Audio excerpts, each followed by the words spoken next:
Originally, I did not actually intend to visit Port Ellen Distillery on Isla while I was there in May of 2022, but it was actually something that very much piqued my attention. So the distillery that was announced in October 2017 that Diageo would reopen Port Ellen. Back then, there was a plan of 35 million pounds, and in 2020 it should have happened. Well, as we know, things run a little bit slower on Islay. So the only thing you still have left here of the distillery, well, you have the malting plant behind it, but you have the two pagodas. Sorry, and you have here the distiller's artist's imagination of how this should look. All that glass there, the pagodas in the background with Port Ellen on there, very, very nicely done. Now this is how it looks today.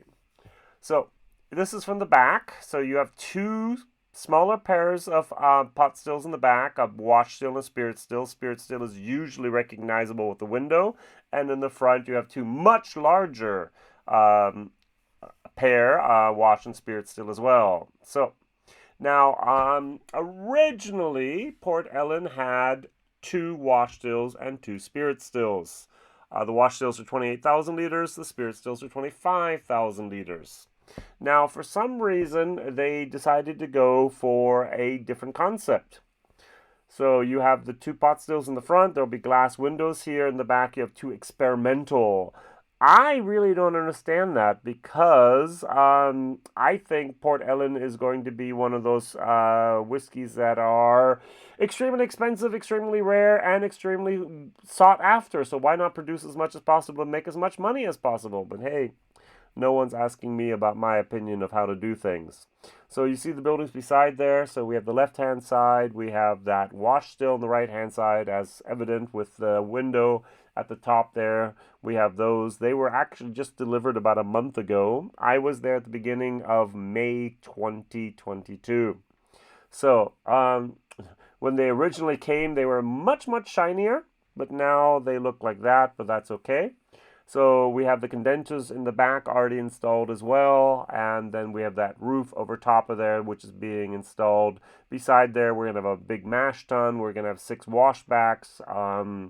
You can actually see the buildings there beside there that are going to be in there. Down below, you have the possibility for the heating, the plumbing, the piping, and all that. So it's going to be a very, very nice thing to visit. It's right by Port Ellen.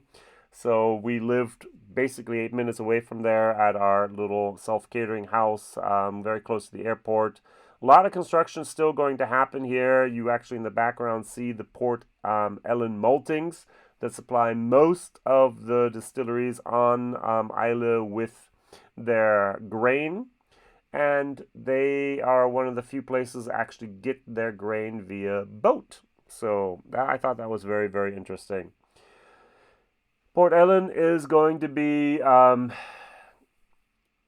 in construction for a while. You see all the rebar there. You see all the pipes that are going to be fitted and so on and so on.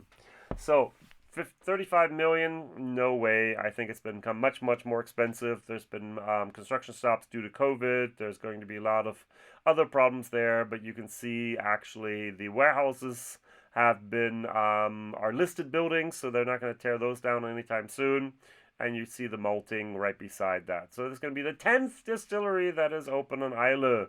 Alexia is building the 11th. So the Whiskey Exchange basically used to be called Firkin, now has a new name. So we'll be talking about the next time I go to Islay, whenever that is. So very, very unique, a very historic place. Whiskey Jason here from Islay. Bye-bye.